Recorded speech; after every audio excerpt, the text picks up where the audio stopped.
Je suis le bon berger qui donne sa vie pour ses brebis. Et le Seigneur soit avec vous et avec votre esprit.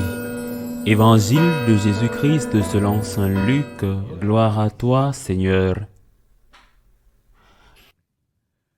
En ce temps-là, au cours du repas chez un chef des pharisiens, en attendant parler Jésus, un des convives lui dit « Heureux celui qui participera au repas dans le royaume de Dieu. » Jésus lui dit « Un homme donnait un grand dîner, et il avait invité beaucoup de monde. À l'heure du dîner, il envoya son serviteur dire aux invités « Venez, tout est prêt. » Mais ils se mirent tous unanimement à s'excuser. Le premier lui dit « J'ai acheté un champ, et je suis obligé d'aller le voir. Je t'en prie, excuse-moi. » Un autre dit « J'ai acheté 5 paires de bœufs, et je pars les essayer. Je t'en prie, excuse-moi. » Un troisième dit « Je viens de me marier, et c'est pourquoi je ne peux pas venir. » De retour, le serviteur rapporta ces paroles à son maître. Alors, pris de colère, le maître de maison dit à son serviteur « Dépêche-toi d'aller sur les places et dans les rues de la ville. Les pauvres, les estropiés, les aveugles et les boiteux, amène-les ici. » Le serviteur revint lui dire « Maître, ce que tu as ordonné est exécuté. » Et il reste encore de la place. Le maître dit encore au serviteur « Va sur les routes et dans les sentiers et fais entrer les gens de force, afin que ma maison soit remplie, car je vous le dis, aucun de ces hommes qui avaient été invités ne goûtera de mon dîner. » Acclamons la parole de Dieu. Louange à toi, Seigneur Jésus. Jésus, avec cette parabole, dans ce texte de l'évangile de Luc, se réfère au peuple juif. C'est un message, en premier lieu, pour ceux qui l'ont écouté. Pourquoi? Parce que le peuple juif attendait la venue du Messie, et sa tragédie, c'est que lorsque le Messie est venu, non seulement il ne l'a pas reconnu, mais il l'a tué. C'est pourquoi Jésus leur dit « Vous avez trouvé des excuses pour entrer dans le banquet, car d'autres viendront prendre votre place, cette place que vous n'avez pas voulu prendre. » Et naturellement, cela a été fait par l'Église. Dès le premier moment, nous devons nous rappeler que ce n'est pas Saint Paul qui a évangélisé les païens pour la première fois, mais c'est Saint Pierre, par exemple, à Césarée, dans la ville qui se trouvait sur la côte, une ville romaine. Tous invités à la maison de Dieu, tous cette rupture avec l'hégémonie raciale du juif. Ce n'était pas facile à rompre, ce n'était pas facile à faire dans l'Église. Cette Église qui était primitive.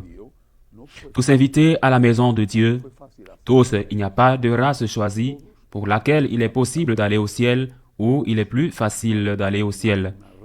Le Seigneur est le Sauveur et le Rédempteur de toute l'humanité. Le seul Sauveur et Rédempteur de toute l'humanité. Mais il y a un autre texte des évangiles synoptiques qui raconte cette même parabole, une version différente de ce qui est normal. C'est d'abord, en premier, il s'agissait de traditions orales et ensuite elles ont été mises par écrit. Donc il y a des nuances qui différencient un récit d'un autre. À cet autre deuxième texte, de mon point de vue plus complet, il est ajouté que lorsque la maison a été remplie des invités, cherchant des gens sur les routes, c'est-à-dire l'évangélisation des non-juifs, alors cet homme riche ou ce roi entre dans la salle du banquet et découvre quelqu'un qui n'a pas de vêtements de fête, de vêtements de noces. Il envoie les serviteurs pour le jeter dehors. Qu'est-ce que cela signifie? Pourquoi cela? Quel en est le symbole? Si ce roi ou ce gentilhomme riche dit « Sortez en hâte dans les rues et sur les places de la ville et amenez ici les pauvres, les estropiés, les aveugles, les boiteux. » Voyons comment vont-ils porter des vêtements de fête. Si vous prenez un mendiant, qu'allez-vous lui mettre un smoking? Le mendiant est habillé comme ce qu'il est, un mendiant, et il sent ce que, malheureusement, et sans qu'il y ait de sa faute, les mendiants sentent. Donc, le Seigneur ne peut pas dire « Laissez venir les mendiants et ensuite jeter ceux qui ne sont pas habillés élégamment. » cela doit avoir une autre signification. Et l'Église a interprété cette signification à l'unanimité depuis le début. Je répète, unanimement, depuis 2000 ans jusqu'à aujourd'hui, où elle a cessé d'être interprétée de cette manière unanimement. Et depuis le début, elle a interprété en disant, ce vêtement de fête que le Seigneur exige, ce ne sont pas les perles ou les broches des dames ou les costumes élégants des messieurs. Le vêtement de noces, c'est la grâce de Dieu. Vous êtes en grâce, vous avez le vêtement de fête. Peut-être êtes-vous très pauvre et avez-vous à peine de quoi vous couvrir dignement. Vous êtes en grâce, vous avez le vêtement de fête.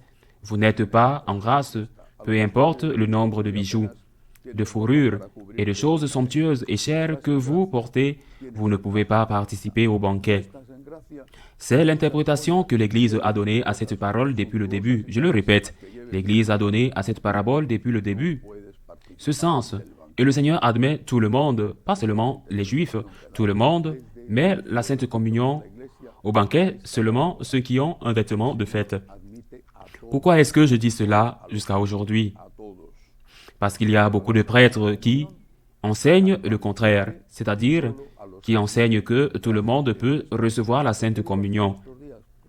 Récemment, une personne m'a écrit, il m'a parlé de l'homélie de son curé, où il disait que le curé avait dit que tout le monde devait communier, parce qu'il était insensé d'aller à un banquet et de ne pas recevoir la communion, et de ne pas manger.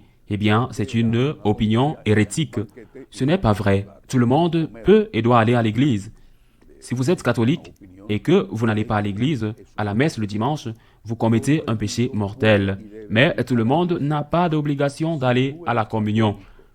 L'obligation d'aller à la communion, en dehors du fait que l'Église le recommande, le droit de recevoir la communion n'existe que si vous êtes dans la grâce de Dieu. Cela ne veut pas dire que si vous n'êtes pas dans la grâce et que vous ne pouvez pas recevoir la communion, vous ne pouvez pas aller à l'Église. Eh bien, si vous n'êtes pas prêt à recevoir les biens de ce banquet, ne les recevez pas. Imaginez, si vous n'êtes pas prêt à recevoir les biens de ce banquet, imaginez que vous êtes invité à un banquet, à une fête, et que vous suivez un régime alimentaire. Et peut-être que vous faites un jeûne sévère, parce que le régime vous oblige à ne rien manger ce soir-là.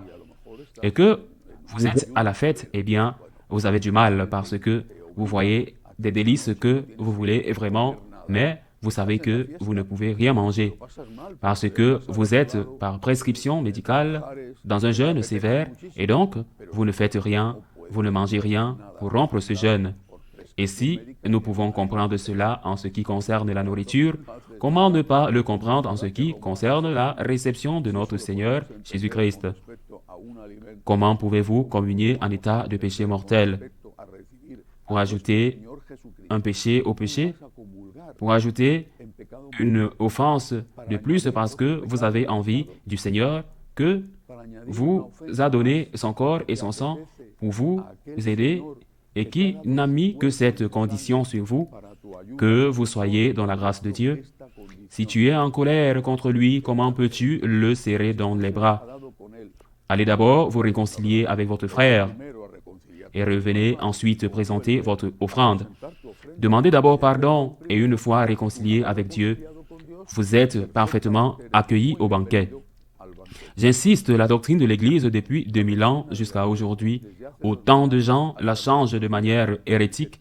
La doctrine de l'Église est très claire. Tout le monde, chaque catholique baptisé, a le devoir d'aller à la messe le dimanche, sauf dans des situations, évidemment, qui l'empêchent d'y aller.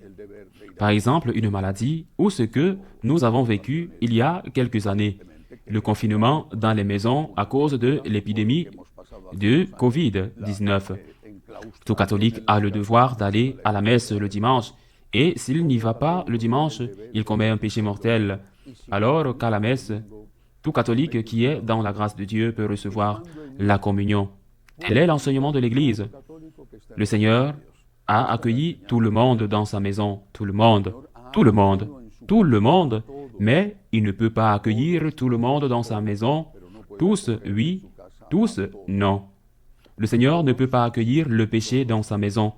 Nous ne pouvons pas recevoir la communion alors que nous sommes dans le péché, parce qu'ainsi, la seule chose que nous faisons, c'est d'augmenter notre péché. Ne l'oublions pas. Ainsi soit-il.